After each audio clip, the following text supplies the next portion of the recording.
জনগণের মালিকানা যেটা সংবিধানের 7-1 ধারায় রয়েছে, এবং জনগণের মালিকানার ক্ষেত্রে আমরা দেখতে পাই যে জনরায় সরাসরি জনগণের মালিকানা এখানে নিশ্চিত করে যে জনগণ কোনটাতে রায় দিচ্ছে। জনগণ অধিকাংশ জনগণই সংস্কারের পক্ষে রায় দিয়েছে, কিন্তু বর্তমান সরকার তারা এই যে 2/3 এর এই মেজরিটি দিয়েই তারা জনরায়কে উপেক্ষা করার জন্য আমরা বুঝতে পারছি তারা সব ধরনের আয়োজন করা সম্ভব।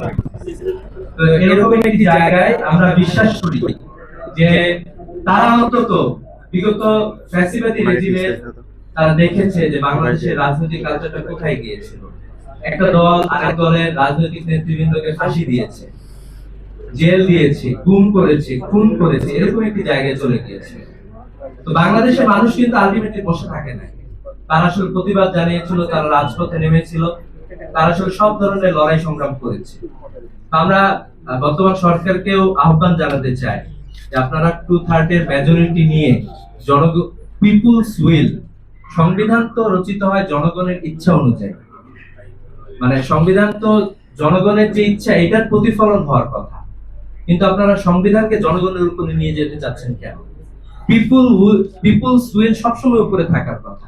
পিপুল কোন জায়গায় আগ্রহ পোষণ করেছে, জনগণ কোথায় রায় দিয়েছে, এই জনরায়কে আমরা বিশ্বাস করি যে চক্রান্ত তারা করতেছেন এবং নানাভাবে কথার মার পেঁচে তারা সংখ্যাগরিষ্ঠ নেই এটাকে উপেক্ষা করার চেষ্টা করতেছে। তো এই জায়গা থেকে আমি সচেতন নাগরিক সমাজ এবং ছাত্র শক্তিকে ধন্যবাদ জানাই, তারা একটি গোল টেবিলের আয়োজন করেছে এবং আমরা বিশ্বাস করি যে আমাদের বক্তব্যের মাধ্যমে, আমাদের কথার মাধ্যমে প্রয়োজনে আমরা রাজপথে নামতে প্রস্তুত আছি।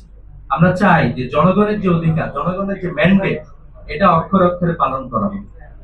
তো এই প্রত্যাশা রাখছি, এই প্রত্যাশা রেখে শেষ করছি। আসসালামু আলাইকুম।